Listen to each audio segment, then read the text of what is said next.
Hello everyone, welcome to my channel. आज हम इस वीडियो में ग्रुप 9 के elements cobalt, rhodium and iridium का कंपैरेटिव एनालिसिस करेंगे। इनका oxidation state and magnetic properties के कॉन्टेक्स्ट में क्या कॉन्सेप्ट है उसको डिटेल में समझेंगे। उससे पहले हम इसके कुछ इंपॉर्टेंट फीचर्स को डिस्कस करेंगे एंड ये प्रॉपर नोट्स आपको प्रोवाइड करूंगा जो आपके बीएससी सेमेस्टर एग्जाम के प्रिपरेशन के लिए डेफिनेटली बहुत हेल्पफुल होगा। सो स्टार्ट करते हैं। ग्रुप 9 के एलिमेंट हमारे होते हैं cobalt, rhodium and iridium and the group 9 of the periodic table consist of cobalt, rhodium and iridium. Some important features of this elements are, यहाँ पे इस टेबल में आप कुछ इंपॉर्टेंट फीचर्स देख सकते हैं। ये भी बहुत इंपॉर्टेंट है क्योंकि आपके सिलेबस में ये टॉपिक दिया गया है, ये मेंशन किया गया है ग्रुप 9 के एलिमेंट्स। तो आपको ग्रुप 9 के एलिमेंट्स के जितने भी इंपॉर्टेंट फीचर्स हैं वो भी आपको ध्यान रखना होगा क्योंकि ऑब्जेक्टिव टाइप क्वेश्चंस में कहीं से भी क्वेश्चंस पूछे जा सकते हैं। तो पहला एलिमेंट है हमारा कोबाल्ट। कोबाल्ट एटॉमिक नंबर 27, इसका इलेक्ट्रॉनिक कन्फिगरेशन होगा हमारा, यहाँ पे ऑर्गन आप लिख सकते हैं, ठीक है। ये हमारा नोबल गैसेस है एंड यहाँ पे हमारा 3d7 एंड 4s2 होता है। कोबाल्ट का इलेक्ट्रॉनिक कन्फिगरेशन, जो लास्ट इलेक्ट्रॉन होगा वो 3d ऑर्बिटल में जाकर भरता है। एटॉमिक रेडियस की बात करें, एमस्ट्रॉन्ग में दिया गया है 1.16 एंड आयनिक रेडियस है 0.61। मेल्टिंग पॉइंट है डिग्री सेल्सियस में 1495 एंड बॉइलिंग पॉइंट है 3000, ठीक है। एंड देन रोहिडियम हमारा सेकेंड ग्रुप का सेकेंड एलिमेंट है ग्रुप 9 का, जिसका electronic configuration 4d8 and 5s1 होता है। ये लास्ट वाला ही मैं बता रहा हूँ, ठीक है। तो 4d8 मतलब कि ये हमारा 4d ऑर्बिटल में इसका लास्ट इलेक्ट्रॉन जाके भरता है। इसका एटॉमिक रेडियस है 1.25, आयनिक रेडियस है 0.66 एंड मेल्टिंग पॉइंट है 1960 degree Celsius and boiling point है 3760, ठीक है।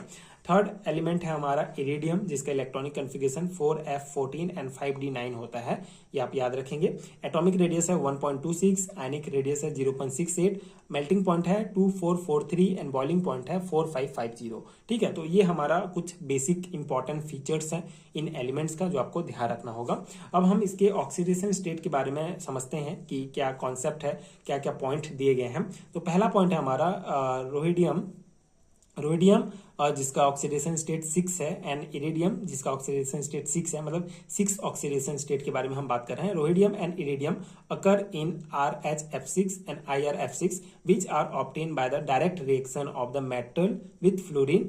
IRF6 is more stable than RHF6, ठीक है। तो ये पहला पॉइंट सिंपल है।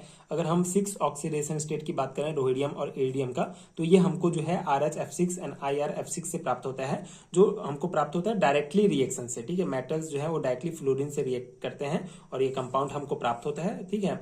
एंड यहाँ पे जो IRF6 है ये ज्यादा स्टेबल होता है इसकी तुलना में, ये पॉइंट में कहा गया है, तो इस पॉइंट को आप मेंशन करेंगे। सेकेंड पॉइंट है हमारा कोबाल्ट, ठीक है, जो हमारा पहला एलिमेंट है, 5th ऑक्सीडेशन स्टेट शो करेगा, इसका मतलब है। सो cobalt compounds do not exist under normal conditions, whereas RH मतलब कि rhodium and iridium can exist as pentafluoride which is tetrameric, ठीक है। अब यहाँ पे 5th ऑक्सीडेशन स्टेट की बात हो रही है, तो कोबाल्ट जो है 5वां ऑक्सीडेशन स्टेट में कोबाल्ट जो है नॉर्मल कंडीशन में एग्जिस्ट नहीं करता है, लेकिन रोहिडियम और इरिडियम होते हैं ये pentafluoride which is tetrameric RH4 and F20 and IR4 F20 इस कंपाउंड के रूप में ये 5th ऑक्सीडेशन स्टेट में भी एग्जिस्ट करते हैं, ठीक है, ये पॉइंट है। And this compound are highly reactive and hydrolyse easily. तो जो 5th ऑक्सीडेशन स्टेट में कंपाउंड बनता है वो ज्यादा हाईली रिएक्टिव और इजिली हाइड्रोलाइज हो जाता है। हाइड्रोलाइज मतलब पानी के साथ जल्दी प्रतिक्रिया करके ये टूट जाते हैं, हाइड्रोलाइज हो जाते हैं, ठीक है, आसानी से जल के द्वारा अपघटित हो जाएंगे, ठीक है।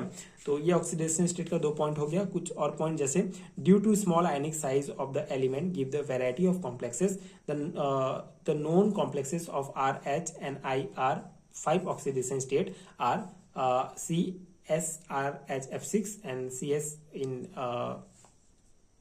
इन ब्रैकेट IRF6, ठीक है। मतलब यहाँ पे जो है बहुत बेसिक पॉइंट्स को ही कहा गया है। आयनिक साइज छोटा होने के कारण ये जो एलिमेंट होता है हमारा रोहिडियम और इरिडियम 5वां ऑक्सीडेशन स्टेट में बहुत सारे जो है कॉम्प्लेक्सेस, बहुत वैरायटी ऑफ कॉम्प्लेक्स बनाते हैं, जैसे ये हमारा एग्जांपल भी यहाँ पे दिया गया है, ठीक है। तो ये हमारा जो ये CSRHF6 ये हमारा होगा सीजियम हेक्सा फ्लोरोडेट, ठीक है, इस प्रकार से इसको प्रोनाउंस करेंगे।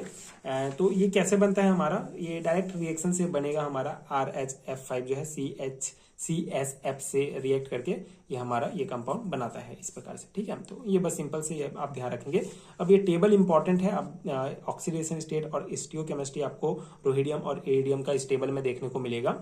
ये ऑक्सीडेशन स्टेट है first, third, fourth, fifth, six, ठीक है, रोहिडियम एंड इरिडियम का। और ये इसका D8 मतलब कि जो लास्ट इलेक्ट्रॉन कौन सा ऑर्बिटल में भरा है तो उसका D8 D6 ये शो कर रहा है। कोऑर्डिनेशन नंबर यहाँ पे है, जैसे फर्स्ट ऑक्सीडेशन स्टेट का कोऑर्डिनेशन नंबर 4 है तो इसका जियोमेट्री स्क्वायर प्लानर होगा। इसके एग्जांपल्स ये हैं। टेट्राहेड्रल अगर जियोमेट्री होता है तो ये एग्जांपल है, ठीक है। तो ये आप एग्जांपल थोड़ा ध्यान रखेंगे। अगर लॉन्ग टाइप क्वेश्चन में पूछा जाता है तो आप इस टेबल को जरूर बनाइए, इसको आप शो कर सकते हैं। थर्ड ऑक्सीडेशन स्टेट में कोऑर्डिनेशन नंबर 6 हो जाएगा। जियोमेट्री ऑक्टाहेड्रल अगर शो कर रहा है तो एग्जांपल में ये आ जाएगा। फोर्थ ऑक्सीडेशन स्टेट में हमारा ये 6 कोऑर्डिनेशन नंबर होगा ऑक्टाहेड्रल, मतलब कोऑर्डिनेशन नंबर 6 है तो ये हमारा ऑक्टाहेड्रल जियोमेट्री होगा और ये एग्जांपल्स होंगे, ठीक है।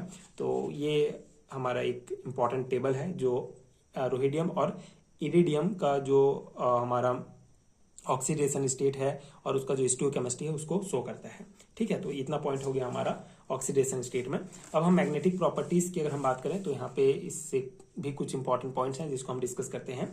जैसे पहला है कोबाल्ट, थर्ड मतलब तीसरा ऑक्सीडेशन स्टेट, ठीक है, forms low spin octahedral complexes which are diamagnetic, ठीक है। तो तीसरा ऑक्सीडेशन स्टेट में कोबाल्ट जो होता है वो लो स्पिन ऑक्टाहेड्रल कॉम्प्लेक्सेस बनाता है जो डाई मैग्नेटिक होते हैं, ठीक है। जैसे यहाँ पे ये एग्जाम्पल दिया गया है, ठीक है। तो यहाँ पे COCN6 जो है ये एग्जाम्पल है। तो यहाँ पे बेसिकली जो CN है हमारा ये स्ट्रॉन्ग फील्ड लिगेंड होता है जो इलेक्ट्रॉन पेयर करा देता है, इसलिए लो स्पिन कॉम्प्लेक्स बनाता है, ठीक है, इसलिए ये डायमैग्नेटिक होते हैं। Only with the weak field ligand cobalt form high spin octahedral complex on +3 state which are paramagnetic in nature, ठीक है। तो ये एग्जाम्पल्स दिए गए हैं। बहुत सिंपल सा कॉन्सेप्ट है, इस पॉइंट को आप कैसे समझ सकते हैं। कोबाल्ट की अगर हम तीसरा ऑक्सीडेशन स्टेट की बात करें तो जो है उसमें अगर स्ट्रॉन्ग फील्ड लिगेंड है तो वो लो स्पिन कॉम्प्लेक्स बनाएगा जो डायमैग्नेटिक होगा। लेकिन अगर हमारा लिगेंड वीक फील्ड लिगेंड होता है तो वो क्या करेगा, हाई स्पिन कॉम्प्लेक्सेस बनाएगा जिससे हमारा कंपाउंड जो है वो पैरामैग्नेटिक हो जाता है। जैसे ये हमारा लो फील्ड लिगेंड यहाँ पे है H2O ये सभी, ठीक है। तो ये हमारा क्या बनाएगा, हाई स्पिन कॉम्प्लेक्सेस बनाएगा जिससे ये पैरामैग्नेटिक नेचर में हो जाए, ठीक है। मतलब दोनों अपोजिट हैं, आप थोड़ा सा ध्यान रखेंगे तो आपको समझ में आ जाएगा। फिर इसको आप लिख सकते हैं। इन द +2 ऑक्सीडेशन स्टेट मतलब D7 कॉन्फ़िगरेशंस में cobalt forms high spin octahedral complexes with 3 unpaired electron and their magnetic moment is between 4.8 to 5.2 bm, ठीक है। तो +2 ऑक्सीडेशन स्टेट में जो कोबाल्ट होता है वो हाई स्पिन ऑक्टाहेड्रल कॉम्प्लेक्स बनाता है। 3 अनपेयर्ड इलेक्ट्रॉन होते हैं, इसलिए इनका मैग्नेटिक मोमेंट जो है 4.8 से 5.2 बोहर मैग्नेटन होता है, ठीक है। In the +5 state, the halogen complexes MF6 and RH and IR has D4 configuration, but due to presence of only 2 unpaired electron, their magnetic moment is 1.25 bm. In the 4 oxidation state, the magnetic moment of MX6 to minus is in between 1.6 to 1.8 bm, ठीक है। तो ये वही मतलब 5th oxidation state में उसका जो magnetic movement है उसको एंड 4th ऑक्सीडेशन स्टेट में मैग्नेटिक मूवमेंट को यहाँ पे लिखा गया है, ठीक है। मेनली ये थ्योरी पॉइंट्स हैं या कुछ ऐसे थ्योरी पॉइंट्स भी होते हैं जो आपको याद करने होंगे क्योंकि ये मेनली जो है फैक्ट बेस पर है। जैसे आपको ये याद ही रखना पड़ेगा कि 4th ऑक्सीडेशन स्टेट में मैग्नेटिक मूवमेंट इसका क्या होता है, ठीक है। तो ये आप कुछ चीजें याद भी कर लीजिएगा। And very few complexes are known in +2 oxidation state which has D7 configuration and this are low spin paramagnetic complexes, ठीक है।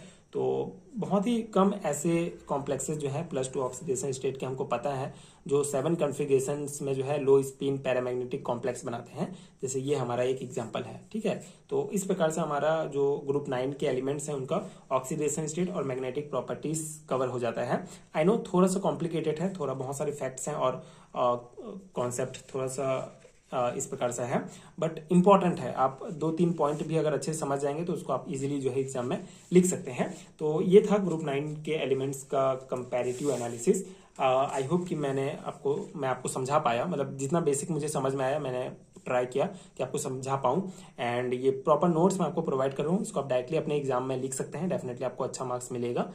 तो अगर आपको हैंडरिटन नोट चाहिए, पीडीएफ फॉर्म में नोट चाहिए, तो नीचे डिस्क्रिप्शन बॉक्स में आपको पीडीएफ स्टोर का लिंक मिलेगा, आप चेक कर सकते हैं, वहां से आप पेड हैंडरिटन नोट्स डाउनलोड कर सकते हैं। एंड अगर ये वीडियो आपके लिए हेल्पफुल है तो आगे की वीडियोस देखने के लिए आप चैनल के साथ जुड़े रहिए। Thank you so much for watching.